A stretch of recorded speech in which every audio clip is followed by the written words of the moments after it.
Hi, Sewcialists. Thank you for joining part two of our interview, Sewing and Fitting for Drag. So, I would like to introduce the incomparable Maxi. Maxi, you look amazing. What are you Thank you. wearing today? Well, today I'm wearing, one of the questions I think you sent me earlier was what is one of my favorite outfits? Uh So huh. I thought I would just start off Ah, with my perfect. favorite outfit, of Of course. course.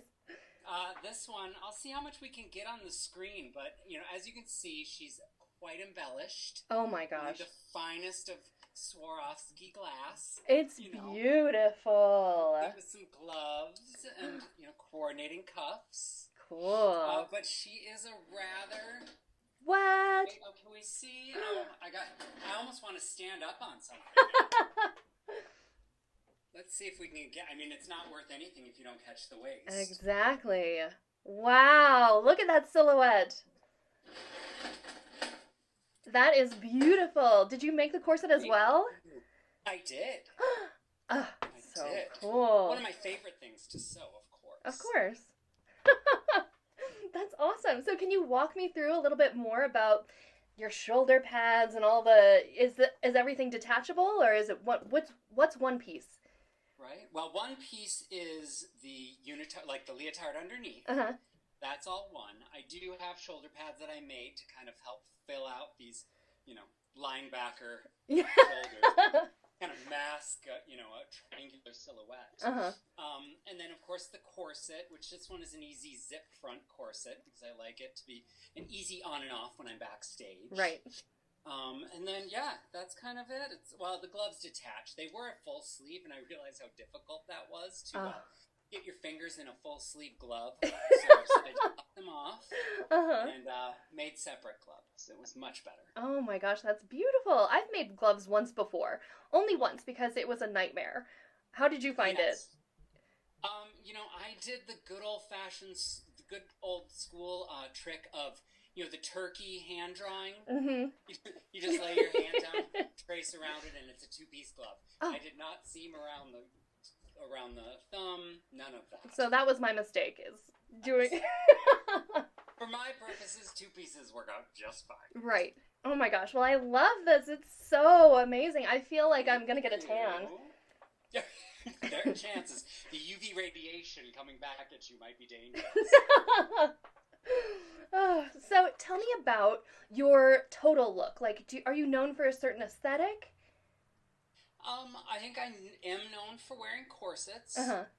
And sometimes I do go for some more extreme corsetry. Mhm. If it looks like I'm being cut in half, then I'm absolutely thrilled.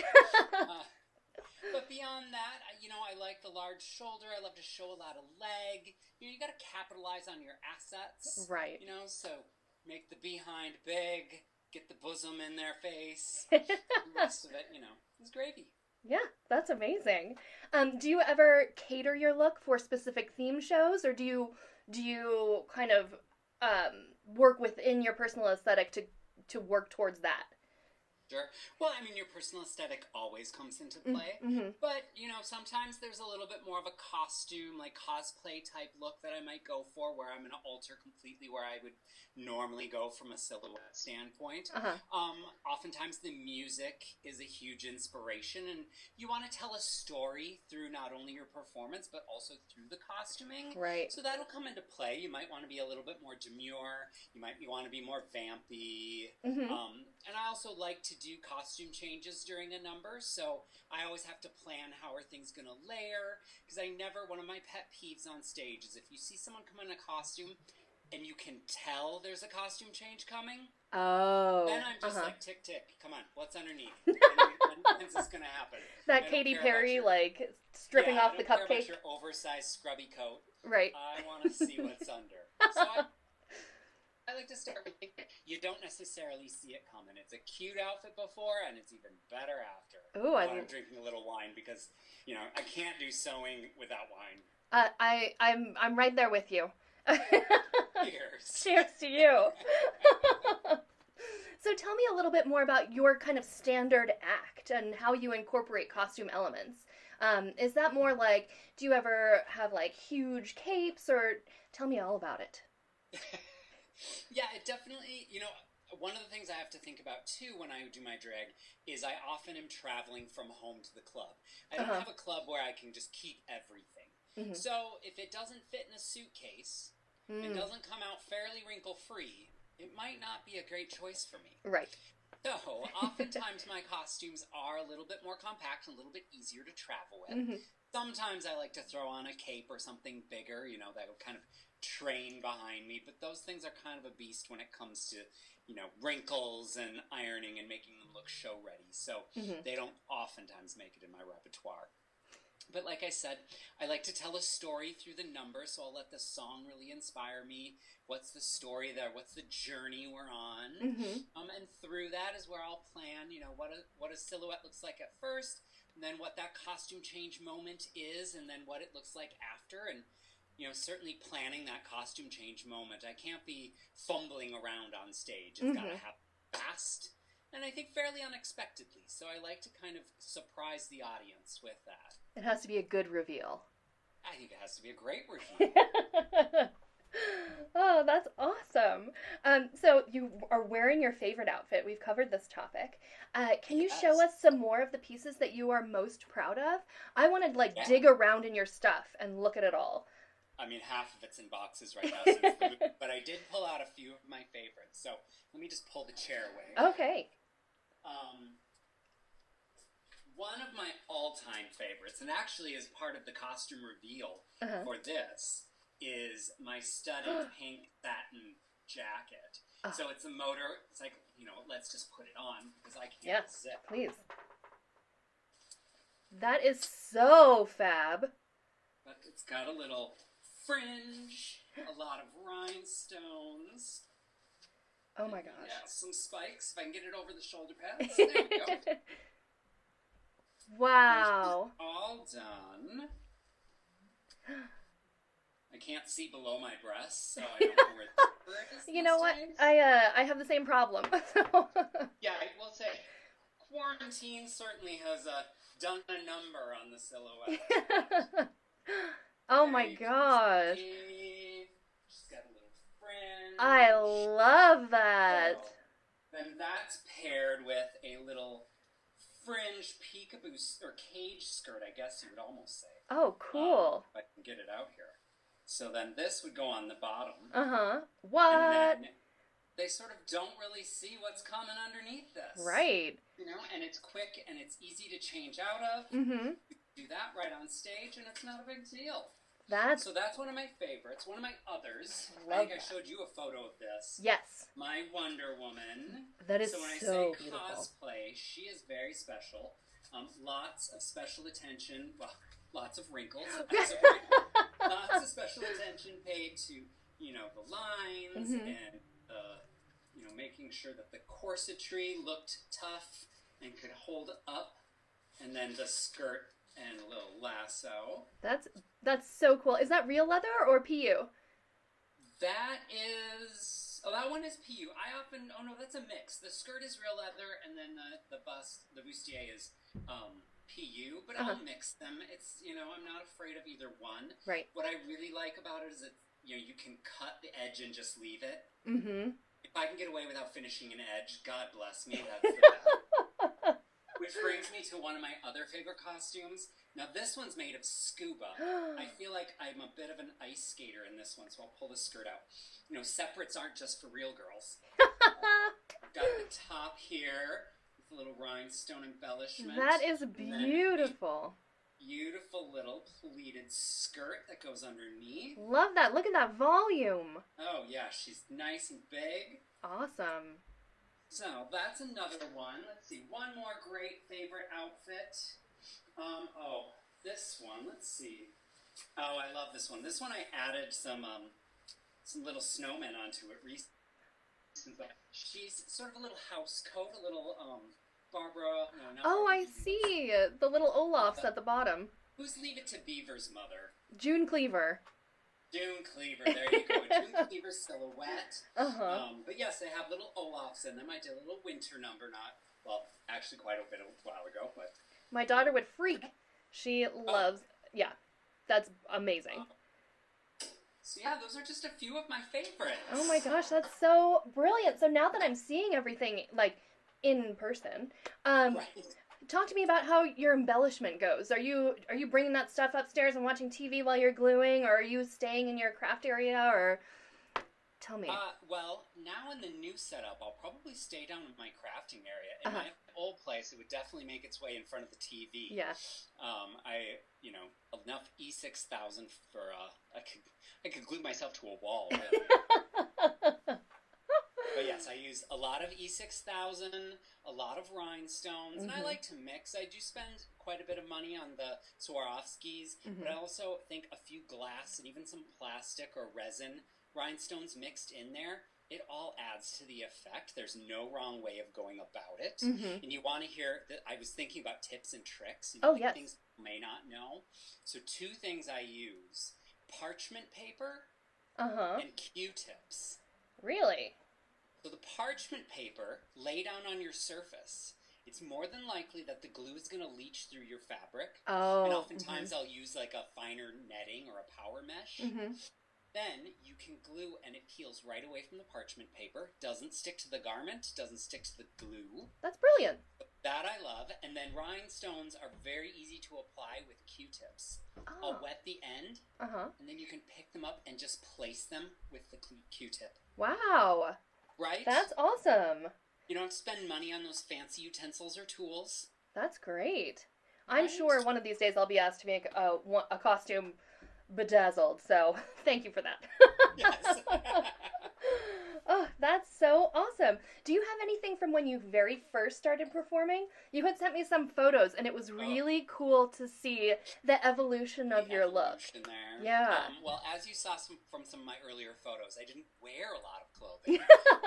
I certainly didn't wear things that were all that special. So I do not have anything. None of that would even fit me anymore anyway. God bless. That first dress, the little off-the-shoulder one, and that horrible bob wig, that was actually my sister's dress at the time. She, for ages, kept asking where that dress was. I'm like, I have no idea. Meanwhile, I was performing in it every Saturday night. Well, that's awesome. Oh, that's so funny. So why don't we talk about kind of how you think about performing in your clothes? So what are you really looking for in terms of mobility and also stage appeal? I can tell things need to be incredibly over the top, but in terms of visibility from far away, like how are you thinking about that kind of stuff? Well, I certainly think about, the embellishment in that. I don't think it's worth putting on if it doesn't sparkle these days. I don't want to look like you could walk into any store and just find this stuff. It has to be special, in more ways than one. But I also, I think a lot about the costume change, as I had mentioned before. So how can I create silhouettes that layer on each other and you won't know what's coming next? I always think that's great and a fun moment on the stage.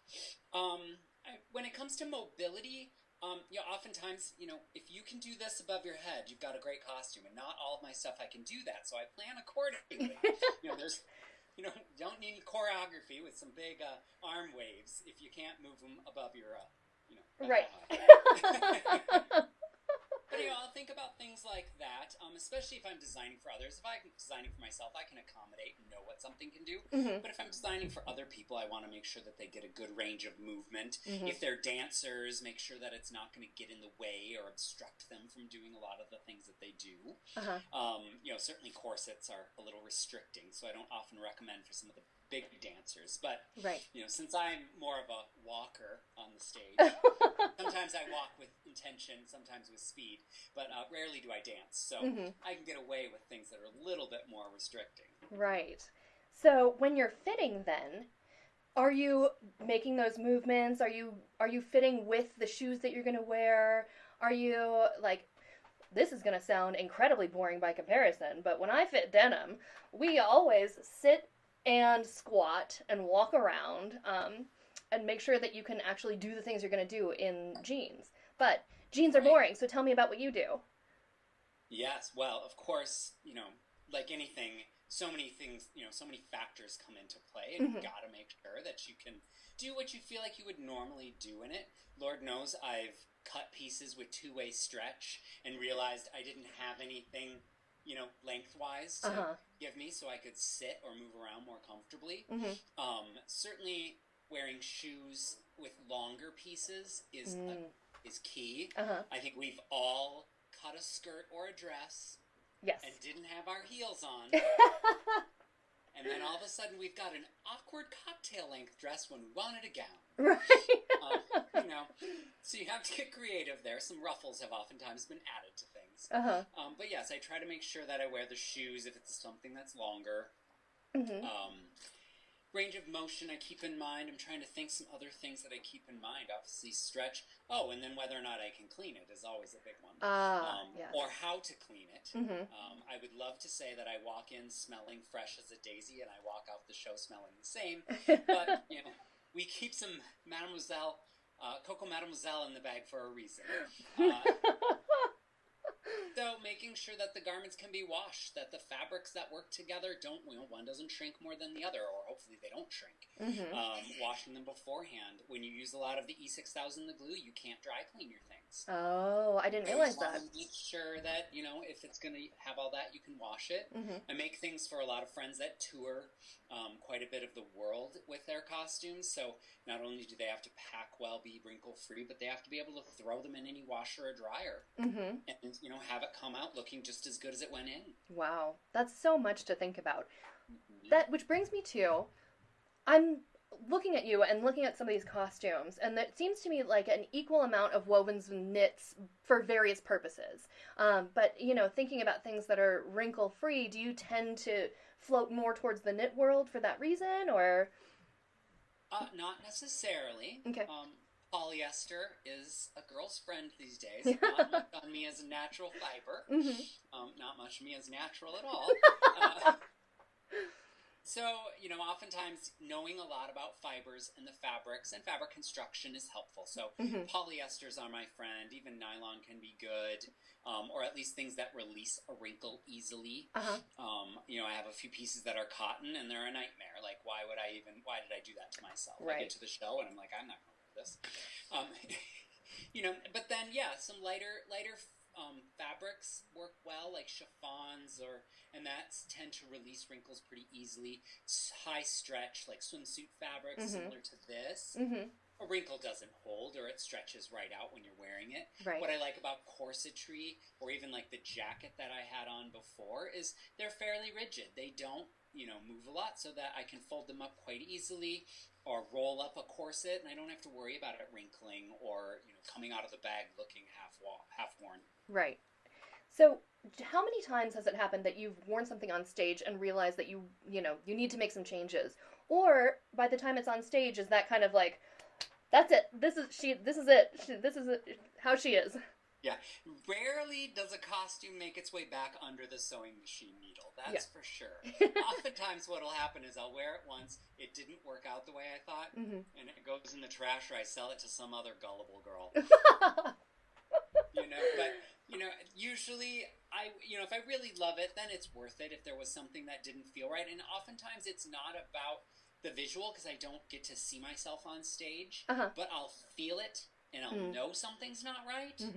And that's where I'll take note, and then maybe I will go home and, throw the pads on again and make a few tweaks to it. Yeah. But it's really about knowing your body, knowing what feels right and what feels balanced and natural. And when that's off a little bit, it's instant, discomfort on stage, and that's never something you want a performer to feel. Right. Absolutely. So, on that note, how often do you measure yourself? Because you are creating your own silhouette. Are there other measurements that you always make sure to check, or is there? I don't fluctuate a whole lot in my size unless I make myself some new padding. So if I make new padding, absolutely, I will remeasure myself. But otherwise, like I said, I don't fluctuate much in weight there or size, so I don't oftentimes measure myself again. My patterns stay pretty true. With the COVID going on, this corset was a little harder to zip than before, right. So I might have to make my way back into the measuring room. But it's the glory of a corset too. You can just sort of set it for the waist you want, and that's the waist you'll be. Right. Yeah, that's amazing to have that level of control. How do you think about making things special. What are your tips and tricks for adding a little bit more like glamour or glitz to something that, like I said, denim is boring before. It's not actually boring. We both worked in denim and it's fascinating. But, what's your favorite way to elevate something? Yeah, well, a rhinestone elevates anything. Quite honestly, it's my go-to for just about everything. Mm-hmm. But I'll say, and I think you know this better than even I do, a good fit Yes. elevates any garment. Mm-hmm. You can go from frumpy to stylish with just the right amount of, fitting and that. And that's why I think anyone that struggles with things off the rack, if they have the ability to come back and properly fit something, they'll feel so much better about the things they buy. Alterations, I know they sometimes are expensive. They are always worth it. Mm-hmm. Especially if you find you have a figure that's hard to fit with regular clothes that you buy in the store. Right, absolutely. In your fitting journey, we talked a little bit before about, your fit rules. Are there anything that you think of that would be helpful for the sewing community to know to keep in mind when they're fitting? Ooh. I mean, if you have a friend, phone them, get them in the house, and do it. I think... trying to think. I also, what's the right words for this? I say, wear it a little bit. Yes. Wear it around. Like I said, on stage, you know when something's off or not right. Mm-hmm. So you may not see it right away, especially if you're stagnant in front of a mirror. Uh-huh. But if you wear it around a little, you'll start to notice where things don't really feel right. Yeah. In your jeans, we've all had them sag or fall too far, or something feels weird in the crotch or the rise. Uh-huh. And it might be as simple as just taking in the waist a little bit so it anchors it and holds things in place. Mm-hmm. And tops, you've oftentimes worn things that are out of balance, so all of a sudden it feels like you're choking, right. 20 minutes into wearing your garment, which might mean that you've got to add some darts or something to it, or you've got to kind of, well, in my case, I can reshape an armhole. I'm not sure everyone can do that, but... Well, that's great advice. One of my favorite things to think about is, in addition to wearing things around, also kind of styling them a little bit, like how you would wear it, like roll your cuffs or, throw your statement necklace on. Just check and make sure that the way you want to wear it is actually going to work, Exactly, yeah. But also, you can hide a lot of the things you don't love about something with great styling. Yes, you absolutely can. Throw a belt on it, or tuck it in, or roll something. Absolutely. You can definitely disguise the pieces of it that are, not as desirable. Right, absolutely. So what is your favorite, special internal detail that you like to see? And I know that you're an outerwear connoisseur. So what really, gets you excited when you are looking at clothing? I mean, beautiful construction is something that I just love. I used to go, when I lived in New York City, I would go to the Chloe store on a regular basis because I think it's one of the few high-end brands that still really upholds a supreme level of construction. And every single garment you touched was just so beautifully crafted, and I just would adore walking in those stores and looking at that stuff. So I definitely think attention to detail, making sure your seam allowances are even, or you're going as far as doing French seams. Ooh, French seams give me chills. Or to pipe or to line. Although lining in my career, I learned the hard way, is not always the best option. I like a lining, but I was lining garments for other people, and finally someone told me, stop lining them. They look beautiful, but the linings, when I'm sweaty and performing, get caught up on things, and they're really hard to take off. I hadn't thought about that because I don't sweat. I must not enough. How lucky of you. Right. So, and that brings me to another question. We didn't really talk about this before, but in sewing for others, what are some things that you've learned, especially when you're sewing for a drag performance? What do you do differently for, something that you would make personally for yourself? Yeah, well, first and foremost, I learned to ask, what are the things that you're looking to disguise, to hide? you don't want to make a garment and then realize you've highlighted the one thing that they are self-conscious about. And drag queens were self-conscious about a lot of things. Sure. Right? So, it might be something like necklines. They may prefer to have a really plunging necklines, or maybe they like to have it really high. Showing hands. So whether or not you want to incorporate gloves or make a garment that works with gloves. I'm trying to think of some of the other things. The length of skirts is always huge. Some performers like them long and hide their legs, and others want them, right up to the nits and bits. And that's, to cut that at the right place so that when they do raise their arms or they bend a little bit and they're not showing too much, now that is a hard one to figure out. But I managed to do it on quite a few occasions. I applaud you for that, because even Right. a skirt length on me is... it's a total mystery. Biker shorts. Absolutely. On long skirts, is there a minimum sweep measurement that you go to? Do you think about it in terms of that, or are you just kind of like, let's fit it and see what works with what the person wants? Or I should probably think about that, but no. Usually it's just like, how much yardage do I have? And that's the sweep you're gonna get. like, how long does it have to be? How big can I make it? That's what it will be. Oh, that's great. So is there anything else that you want to share with us? Or, hints, tips, tricks? You've passed on so much knowledge. This is so great. Yeah, well, I love the parchment one. That's one of my favorite tips and tricks. For me, this is so much fun. This is what I love to do. It gives me energy. It gives me a creative outlet. I just think it's always such a joy to bring this stuff. So it's been a pleasure talking to you. Oh, no, the amount of knowledge that you've passed this way has filled me with gratitude, first and foremost. And secondly, you look fabulous, and it's so cool to see somebody who is so passionate about their work and does such beautiful work. So that has thank you so much for letting us have this inside look into what you do. It's awesome. Absolutely. Yeah. To be honest, I've been watching myself most this whole time, and I haven't seen myself look like this in quite a while. Even I'm stunned, frankly. Well, I hope that the 2 hours of makeup has been worth it, and you're going to do something else after this. I'm going to shower after this. That's the first thing I'm doing. As much fun as it is to put on, it's even more fun to take it off. Just to get back to normal, back to ground zero. Yeah, I have to say, I love putting on makeup. There's something about it that's, mesmerizing. You're like playing and creating these different shapes and colors, and yeah, I love it. I love the process. I going through the full process. There's certainly within drag, when you're doing a lot of heavy contour and manipulating your features and details, there's a couple of points where you're like,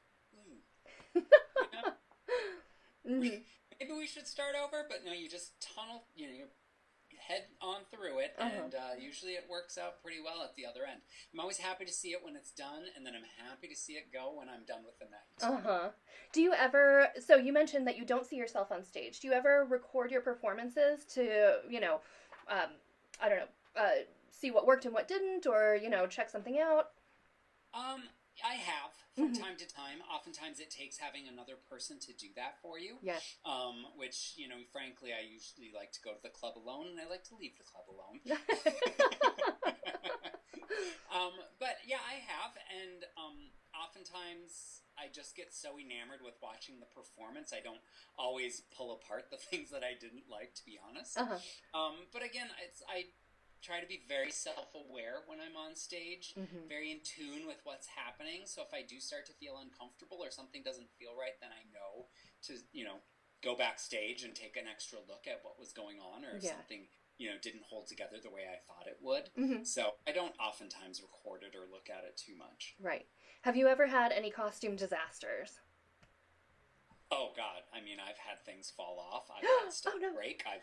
I've fallen. I've tripped over capes or skirts or it's at that point it's not about you can get caught up in a horrible affair like what happened, but if you're a true performer, it's about getting back up, possibly laughing at what happened, and then making the most of it and carrying on with your show. Right. And I think most of the time, usually I'm a little disappointed or sad that something didn't quite work out right, or maybe I wrecked it, but it's always an opportunity to make something new then. Right, absolutely. And, you know, if you think about it, if you're doing that night after night after night, something is bound to happen. And it's just, you know, Oh, like going to work, of course you're going to make mistakes. Everybody does. It's just something that absolutely. happens. Yeah.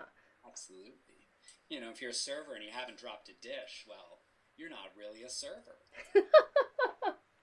What's your favorite song to perform to? Oh, you know, I saw on Facebook someone in the like drag community, local drag community, had written like, "What's that song you hear and it really makes you, makes you miss the stage or want to Uh-huh. perform?" And I think I love Lady Gaga's "Born This Way." Mm-hmm.